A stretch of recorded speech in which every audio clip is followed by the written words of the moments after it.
Hello students. Today we will do exercise question of chapter number 5, that is Women Change the World. Question number 1 है, how do you think stereotype peoples affect women's rights? ठीक है, हम आज मतलब आप क्या समझते हो जो स्टेरियोटाइप लोग होते हैं वो वुमेन्स के जो राइट्स हैं उनको अफेक्ट करते हैं या नहीं करते हैं. Stereotype about women can or can't do affect women's right to equality. इस तरीके से वो उनके राइट्स को अफेक्ट करते हैं. पहला है, they do not get the same sport that boys get. जो स्पोर्ट वो बॉयज़ को करते हैं गर्ल्स को नहीं करते हैं. They considered inferior to men. और वो ये समझते हैं कि औरतें जो हैं वो मर्दों से इन्फीरियर होती हैं और मर्द जो हैं वो सुपीरियर होते हैं. They are not sent to educational institutions. वो लड़कियों को स्कूल नहीं भेजना पसंद करते हैं. They are promoted to see marriage as their future instead of high studies. वो ये सोचते हैं कि लड़कियों को अब अपने फ्यूचर में मैरिज जो है वो उनका मेन मकसद है, उसके बारे में सोचना चाहिए. हाई स्टडीज़ से उनको कुछ मिलने वाला नहीं है. They are not paid equally to men for the same work. जो पैसे मतलब काम करने के जो पैसे आदमी को दिए जाते हैं, सेम सैलरी जो है वो औरतों को नहीं दी जाती है, उनसे कम दी जाती थी. They are assigned household work as their priority job. वो ये समझते हैं कि घर के कामकाज करने में औरतों को फर्स्ट प्रेफरेंस देनी चाहिए, बाकी के काम उसके लिए कोई मायने नहीं रखते हैं. क्वेश्चन नंबर 2 है, list one reason why learning the alphabet was so important to women. कह रहा है कि ये जो अल्फ़ाबेट लर्न किए जाते हैं ये औरतों के लिए क्यों ज़रूरी है. Like Vasundhara Devi, Ramabai and Rukaiya. जैसे कि उन्होंने रमाबाई ने, वसुंधरा देवी ने अल्फ़ाबेट जोड़ के घर वालों से चोरी स्टडी की है और फिर उन्होंने जो घर में किताबें थी घर से ही स्टडी की, पढ़ना स्टार्ट किए. तो कह रहे हैं कि इसके ऊपर कोई एक रीज़न लिखें कि ये क्यों ज़रूरी थे अल्फ़ाबेट पढ़ना. Vasundhara Devi, Ramabai and Rukaiya are able to achieve their goals only by education. ये अपना गोल जो है सिर्फ एजुकेशन के ज़रिए ही अचीव कर सकती थी. They were able to put an impact on the society by writing their ideas और स्टोरीज़. ये अपने आइडियाज़ जो हैं वो लिख कर ही लोगों को बता सकती थी. और setting up schools through which can never be achieved without learning. या फिर वो स्कूल जो है वो सेटअप कर सकती थी, पढ़े बिना वो स्कूल भी नहीं चला सकती थी, पढ़े बिना वो लिख कर कुछ बता भी नहीं सकती थी. इसलिए उनके लिए अल्फ़ाबेट पढ़ना बहुत ज़रूरी था. Thus learning the alphabet was so important because it will not only help them in their day-to-day life but also help them in pursuing their education and dream.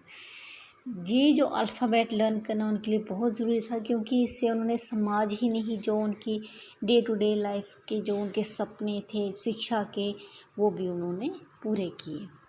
Question number 3 है, Poor girls drop out of school because they are not interested in getting an education. कह रहे कि जो गरीब लड़कियां हैं वो अपना स्कूल छोड़ देती थी क्योंकि वो एजुकेशन लेने में इंटरेस्टेड नहीं थी. Read the last paragraph on page number 62. कह रहे कि दोबारा से जो पेज नंबर 62 पर है पैरा उसको रीड करें and explain why this statement is not true. और ये बताओ कि ये स्टेटमेंट ट्रू क्यों नहीं है. The statement poor girl drop out of school because they are not interested in education is not true. ये सही नहीं है, इसके पीछे रीज़न है. रीज़न क्या है? पहला है, in many parts of the country specially in rural and poor areas there may not even be proper school nor teachers who teach on a regular basis.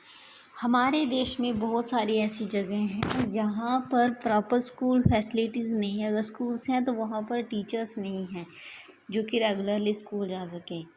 Parents are not willing to send their girls child to distant school due to lack of transportation.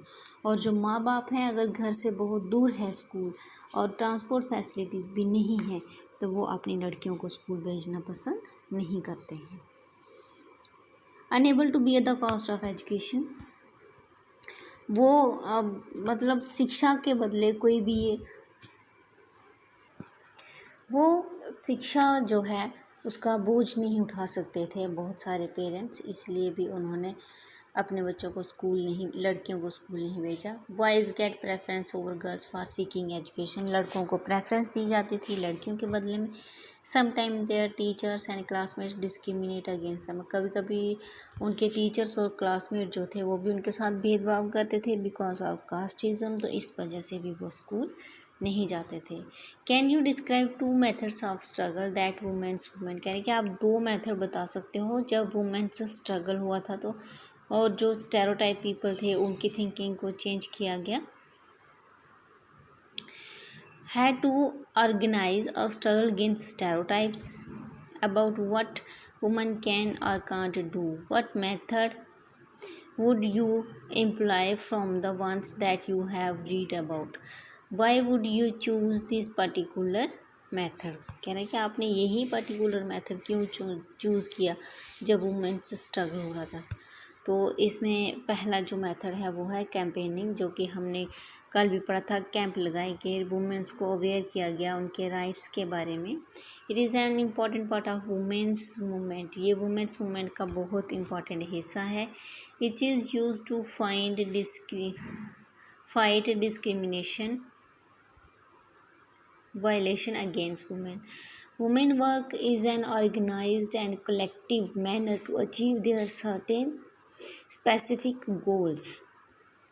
In camps में जो औरतों के साथ हिंसा हो रही थी, जो उनके हक थे वो मारे जा रहे थे, तो औरतों को अवेयर किया गया। दूसरा है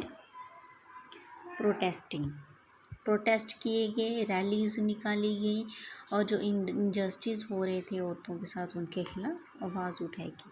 women use public rallies demonstration are a very powerful weapon for drawing attention to injustice by the method of protesting. Women's movement raised its voice when violation against women take place.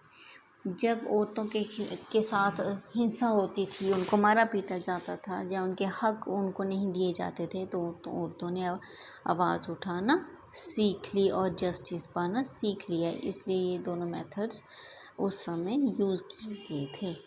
Thank you.